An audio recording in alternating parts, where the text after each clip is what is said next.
Ok, bienvenue à tous. Donc moi, je vais vous parler d'intelligence artificielle, de machine learning et surtout, bien entendu, de graphes. Donc comme Cédric m'a présenté, je suis Benoît Simard, je suis consultant chez Neo4j, je travaille avec Cédric maintenant depuis 4 ans. Je suis vraiment addict au graphe, je pense que c'est une déformation professionnelle. Je vois du graphe partout. Et ce qui est génial aussi, d'ailleurs, quand j'ai préparé cette présentation, c'est que je viens du monde des mathématiques et de la recherche opérationnelle. Et donc, j'ai mangé des graphes à l'université durant mes 5 ans. Et donc, maintenant, je travaille dans ce domaine-là et je peux faire le pont, cette fois-ci, avec l'intelligence artificielle. Donc, c'est super. J'ai aussi une autre casquette qui est libérateur de données. J'adore tout ce qui est open source et open data. Donc, voilà. Et il y a aussi un intérêt, on va voir, dans l'intelligence artificielle. Voilà. Et vous avez mon Twitter et mon adresse mail si vous voulez me poser des questions. Alors, l'intelligence artificielle. C'est un petit peu un gros mot, et vu qu'on est là pour parler d'intelligence artificielle, de machine learning et de deep learning, qui sont un peu des mots, j'allais dire, à la mode, il me semble c'est important de remettre dans le contexte. On a tout d'abord le domaine de l'intelligence artificielle. Je vous ai mis les petites définitions là, qui sortent de Wikipédia, d'accord ? D'ailleurs, tout sort de Wikipédia. Donc, ce sont des... L'IA, donc l'intelligence artificielle, ce sont des techniques qui sont mises en place pour simuler de l'intelligence humaine. Simuler l'intelligence. Mais c'est ça le mot-clé. C'est réellement de la simulation. C'est vous qui croyez que derrière, il va y avoir de l'intelligence. Mais derrière, c'est quand même très prédictif. À côté de ça, on a le machine learning, qui est un sous-ensemble de l'intelligence artificielle. D'accord ? Le machine learning, c'est basé sur des approches uniquement statistiques, principalement statistiques, voilà, et qui permet à des programmes d'apprendre et de s'améliorer dans le temps. Et on a le petit dernier, qui est apparu durant les dernières années, qui est le deep learning. Alors là, je n'ai pas mis de définition, mais grosso modo, le deep learning, on verra plus tard, mais ce sont les réseaux de neurones à n couches. Et quand je dis n, ça peut être grand. Donc ça, c'est réellement les 3 domaines de l'intelligence artificielle. Généralement, quand on parle d'intelligence artificielle, on a tous en tête les films de science-fiction. Je suis aussi un gros fan de science-fiction. Donc avec, que ce soit Terminator ou 2001, l'Odyssée de l'espace, comme ici. Mais voilà, le soulèvement des machines, ce n'est pas encore pour demain. Oui, on a des ordinateurs qui sont capables de faire des millions ou des milliards de calculs extrêmement rapidement. Là-dessus, ils sont meilleurs que nous, sans aucun contexte.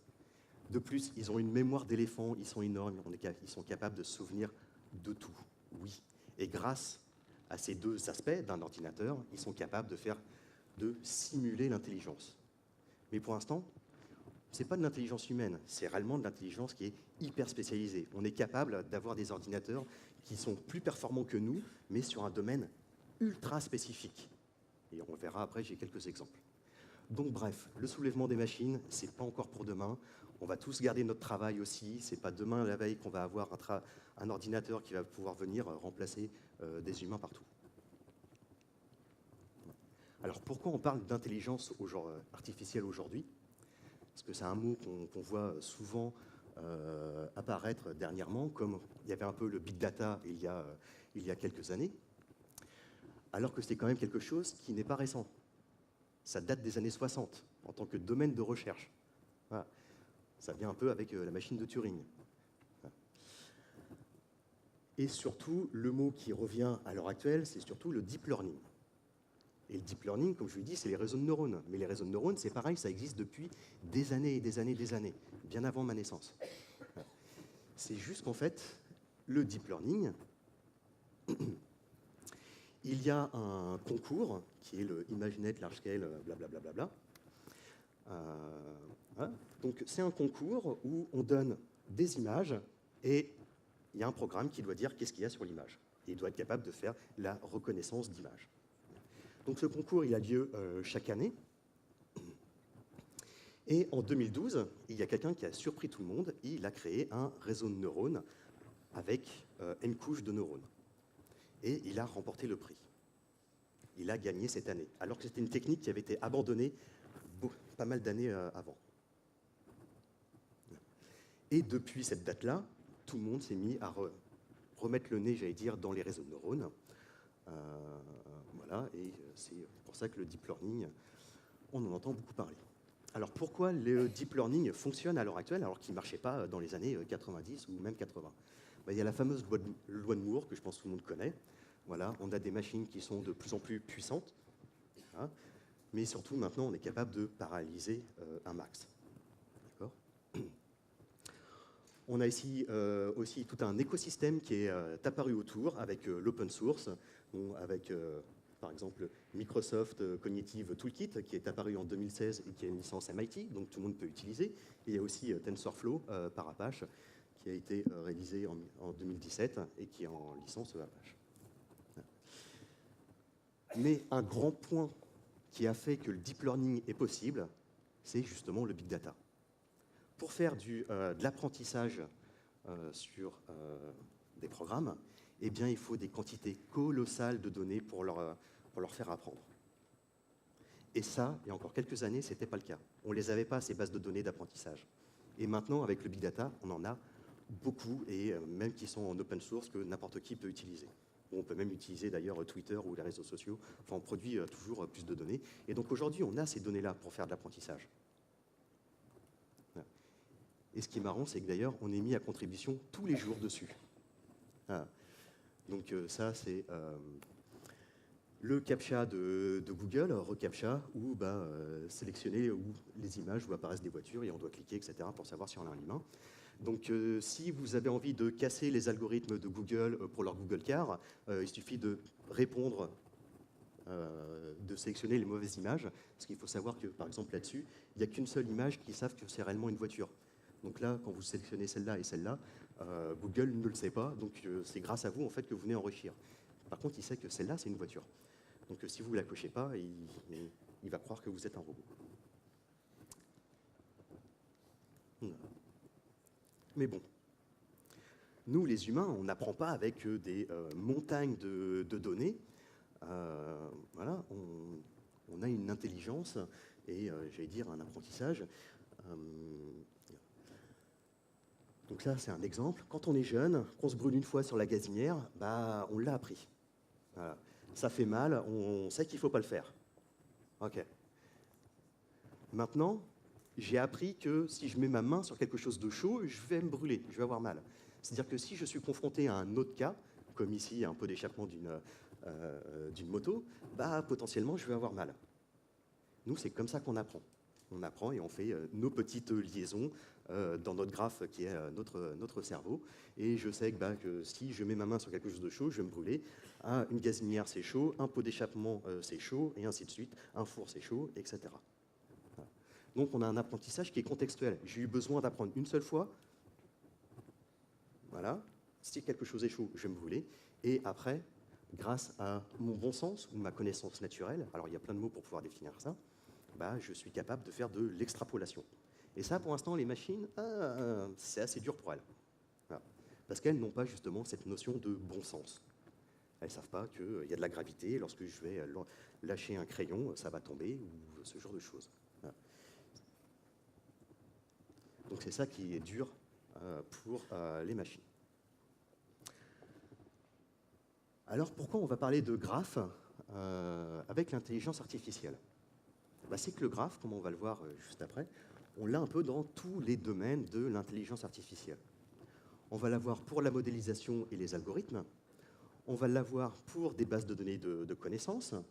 On va voir que ça permet d'accélérer le machine learning, justement en créant, permettant de générer des nouveaux cas d'apprentissage et aussi de comprendre les décisions de nos intelligences artificielles.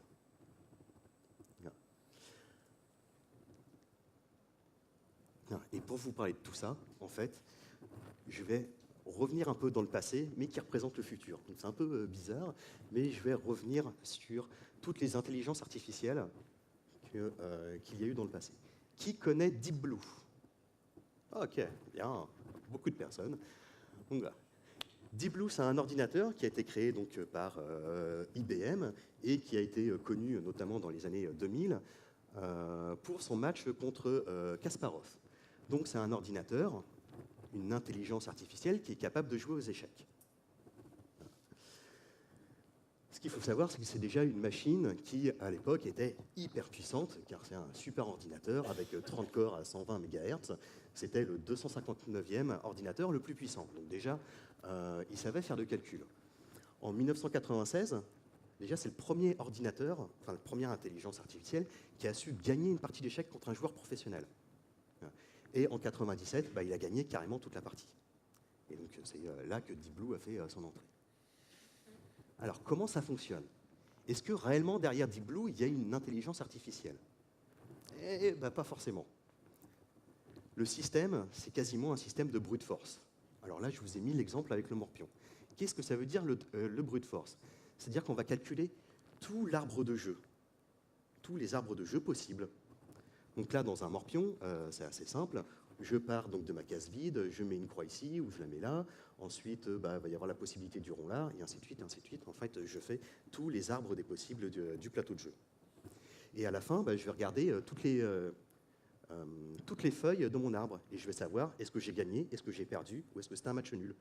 Et ce qui fait que si je connais tout ça, je vais être capable de prendre la décision quand je suis, par exemple, ici. Est-ce qu'il vaut mieux que je prenne l'arbre de gauche ou l'arbre de droite? Ça va être simplement, je vais regarder quel est le sous-arbre qui me donne le plus de probabilité de gagner. Voilà. Ne jouez jamais contre un ordinateur au morpion, hein. Vous allez perdre à chaque fois. Ou, dans le meilleur des cas, faire match nul. Mais vous ne gagnerez jamais. Parce que là, on est capable de calculer réellement tout l'arbre des possibles. En échec, c'est quand même un peu plus compliqué. D'accord? Il y a environ 10 puissance 120 possibilités de partie. 10 puissance 120, ça fait un nombre avec beaucoup de 0, 0, 0, avec beaucoup de 0. Juste à titre de comparaison, le nombre de particules dans l'univers, c'est 10 puissance 80. Donc vous voyez qu'on est encore... voilà. Là, c'est particules. Après, enfin, voilà. Bref, c'est simplement pour donner un ordre d'idée, comme quoi c'est totalement énorme et donc on est incapable de calculer tous les arbres. Alors là, je vous ai mis un exemple sur les échecs. Quand on part de la position de départ, je peux bouger le pion là, le pion là, le pion là, enfin voilà, etc. Et ça, c'est simplement pour le premier pion. Si vous commencez à faire tout l'arbre de jeu, vous avez besoin de faire des calculs qui sont énormes. Et c'est pour les machines, ce n'est pas encore possible, même si elles calculent très très vite. Donc, comment a fait Deep Blue? Il va quand même générer l'arbre de jeu. À partir d'une position, il va générer les 20 prochains coups. Donc il va être capable, à partir d'une position, d'un état, de calculer les 20 prochains coups. Donc c'est-à-dire il voit réellement dans le futur. Voilà. Super. Et en fait, pour chacun des nœuds, on va créer une fonction d'évaluation qui va me permettre de savoir quelle est ma probabilité de gagner pour chacune des feuilles. Selon l'état du plateau, je vais calculer une probabilité de gagner. Simplement avec une fonction d'évaluation qui est celle-ci. Alors, ce n'est pas celle de Deep Blue, mais ça en fait quand même partie. Si je prends la valeur des pièces blanches moins la valeur des pièces noires, ça me déjà donner une bonne idée si je suis capable de gagner ou pas. Voilà. Rien qu'avec ça, c'est pareil, je vous déconseille de jouer aux échecs. Moi, je ne suis pas un joueur professionnel. Rien qu'avec un algorithme qui fait ça, je vais perdre à chaque fois. Et pourtant, ce n'est pas compliqué à mettre en place. Voilà. Donc là, on a un algorithme qui est totalement prédictif, qui n'a pas de machine learning, mais qui est déjà considéré comme de l'intelligence artificielle. En quoi le graphe, là, peut aider? On a construit quand même l'arbre de jeu. Qui dit arbre, dit graphe. Rien que pour la modélisation du plateau, on a besoin de graphes. En plus, on va avoir besoin de traverser ce graphe pour venir calculer les statistiques et appliquer la fonction d'évaluation pour chacun des nœuds. Et ce, de manière récursive. Donc là, sur Deep Blue, voilà, à quoi peut servir le graphe. Continuons dans les jeux. Qui connaît AlphaGo?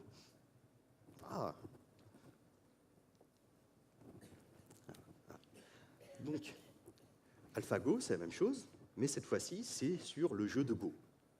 Le jeu de Go est beaucoup plus compliqué que les jeux d'échecs. Voilà. Le nombre de parties, cette fois-ci, estimé, c'est 10 puissance 600. C'est pas pareil, c'est un chiffre énorme. Et en fait, le nombre de coups possibles, c'est pareil, est hallucinant. Donc, AlphaGo, c'est très récent. C'est de 2015 à 2017. En fait, ils ont mis 10 ans à le développer, mais on en parle depuis 2015 parce que c'est la première intelligence artificielle à avoir gagné une partie de Go contre un joueur professionnel. D'ailleurs, il était français en 2015. En 2016, il gagne contre le 9e mondial du jeu de Go, et en 2017, il a gagné contre le champion mondial du jeu de Go. C'est quoi son algorithme? Encore une fois, c'est pareil, le même procédé. On va générer l'arbre du jeu. Par contre, cette fois-ci, vu la combinatoire du jeu de Go, ce n'était pas possible de faire, même à partir d'une position, de faire l'arbre de jeu sur les 20 positions ou sur les 10, etc. Donc, qu'est-ce qu'ils ont fait? Ils ont une base de données de connaissances des coups non stupides. Alors, je ne suis pas joueur de Go, donc je ne vais pas pouvoir vous dire ce que c'est qu'un coup non stupide en Go, mais en échec, par exemple, si vous prenez un pion, c'est le remettre en arrière. C'est un jeu, c'est un coup stupide.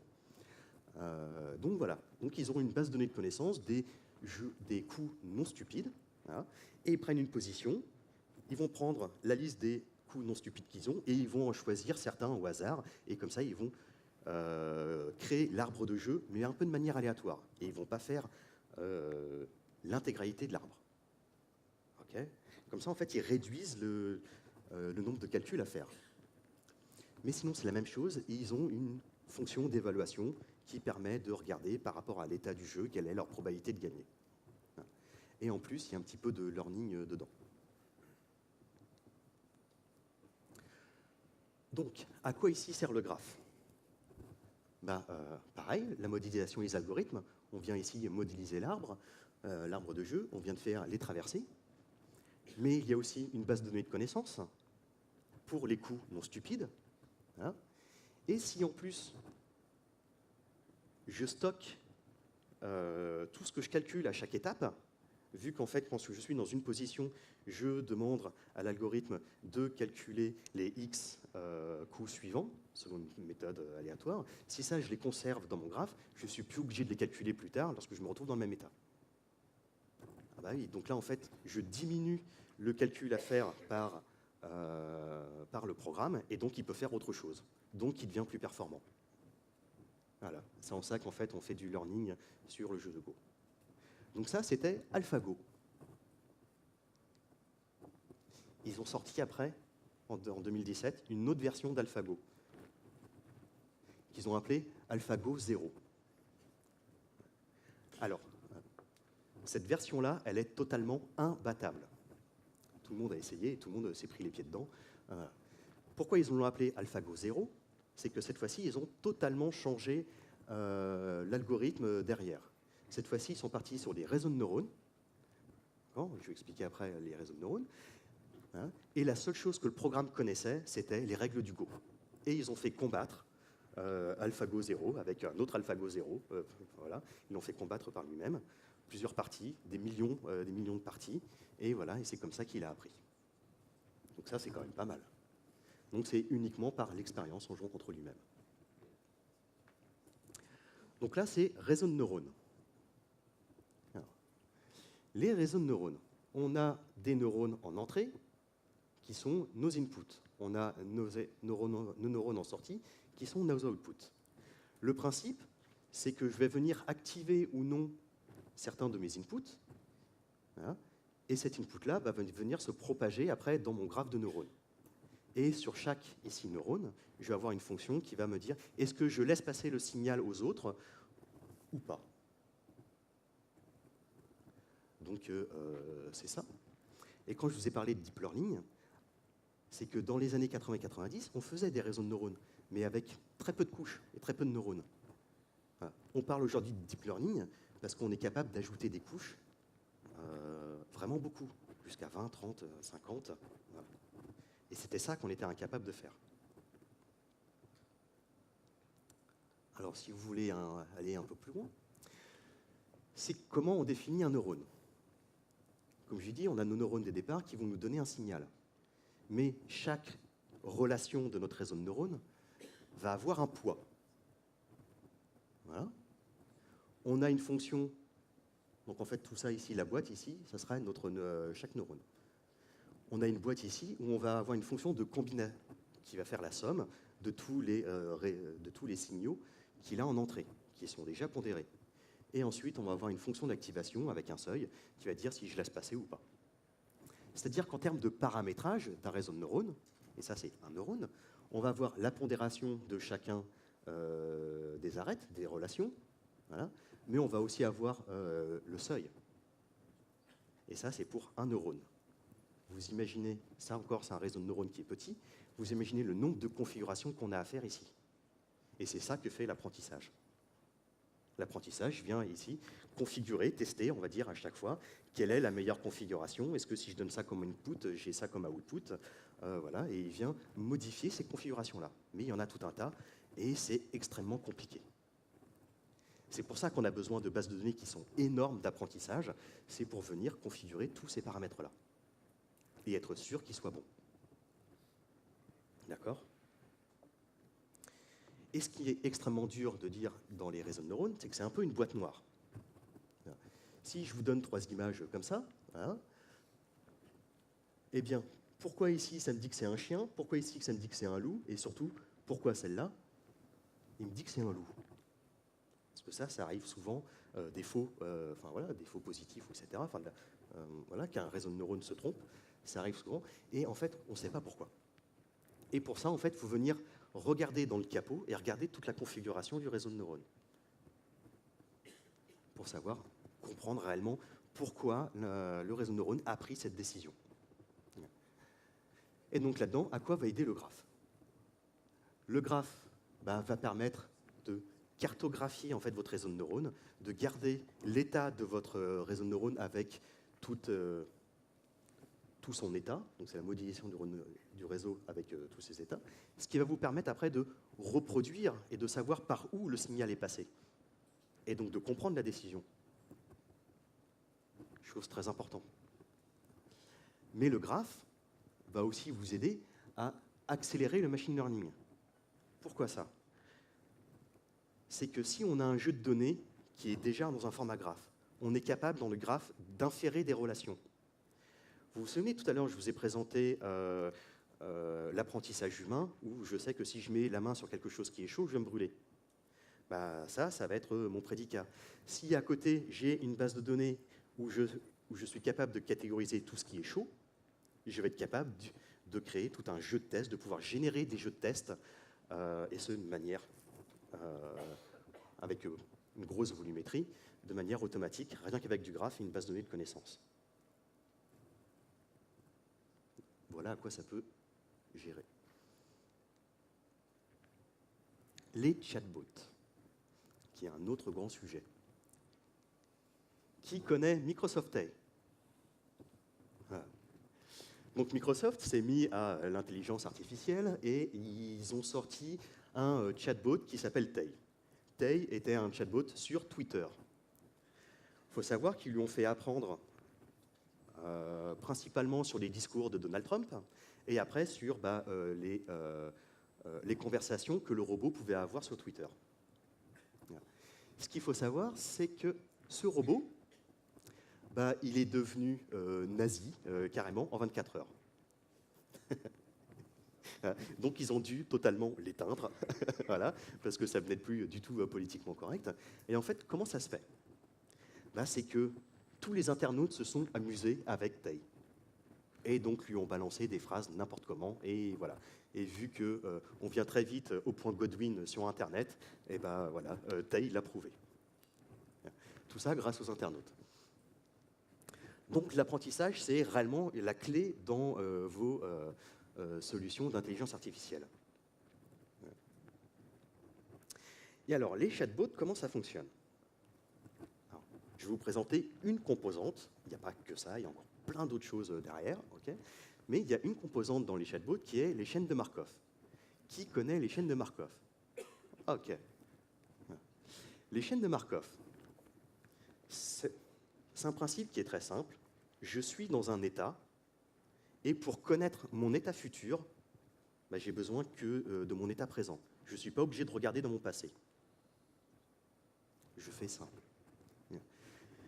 C'est-à-dire que ici, j'ai tout ce qu'il me faut sur ce nœud-là pour connaître mon futur et savoir quels sont les autres états dans lesquels je peux être.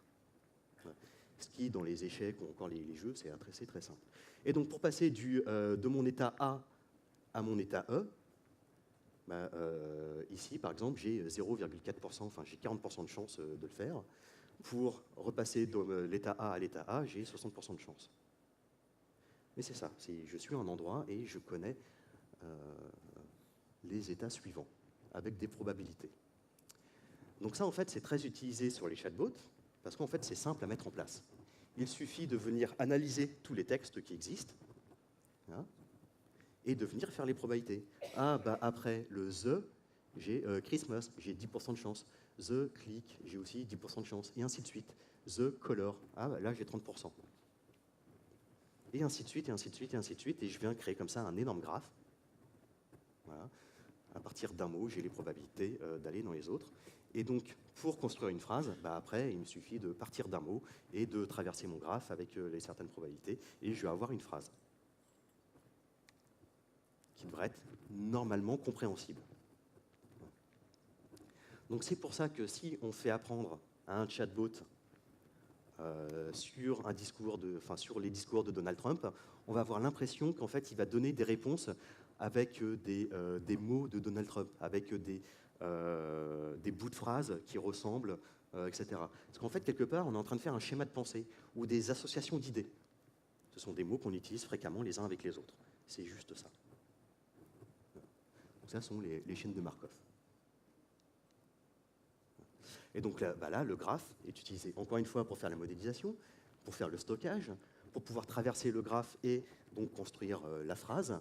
Mais en plus, on peut venir y ajouter une base de données de connaissances avec de l'ajout sémantique, etc. pour, j'allais dire, centrer la génération de la phrase pour quelque chose qui a du sens et qui réponde à votre question.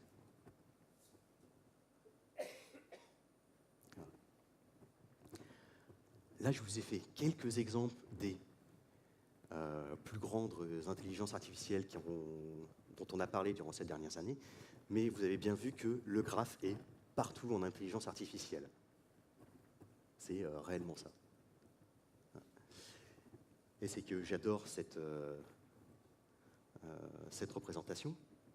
C'est qu'ici, on a des données. Quand on vient les classifier, on a de l'information, mais quand on vient les mettre en relation ensemble, eh bien, on commence à faire de la connaissance. Et à partir de la connaissance, on est capable de faire de l'intelligence. Et bien, c'est ça que nous permet le graphe. Le graphe permet de faire de la connaissance pour les intelligences artificielles. Et donc de donner du contexte, en fait, à vos intelligences artificielles. C'est réellement ça. Et donc une base de données de connaissances est totalement différente d'un graphe de connaissances. Ici, on a une base de données de connaissances. Ici, on a un graphe de connaissances. Et ce qu'il nous faut, c'est un graphe de connaissances. C'est je sais que si je mets ma main sur quelque chose de chaud, je vais avoir mal. Qu'est-ce qui est chaud? Une gazinière, un pot d'échappement, etc., etc. C'est là, je viens croiser les informations. Et c'est normal, on fonctionne comme ça. Et de plus, vous allez avoir besoin d'algorithmes de graphes à un moment ou à un autre. Dans Neo4j, on a tous ces algorithmes qui sont mis à votre disposition et qui vont vous permettre de faire de l'intelligence artificielle. Parce que toutes les modélisations d'intelligence artificielle, derrière, il y a du graphe. Et donc, on a besoin d'algorithmes de graphes pour les avoir. Et c'est normal, ça, en fait. Le plus gros graphe du monde, c'est notre cerveau. Ça vient de Émile Ephraim, qui le dit à chaque keynote à Graph Connect. Mais c'est vrai, le plus gros graphe du monde, c'est notre cerveau. Donc c'est normal que lorsqu'on veut faire de l'intelligence artificielle, on essaye de simuler notre cerveau. D'ailleurs, c'est pour ça qu'il y a les réseaux de neurones. Voilà. Voilà. Je vous remercie.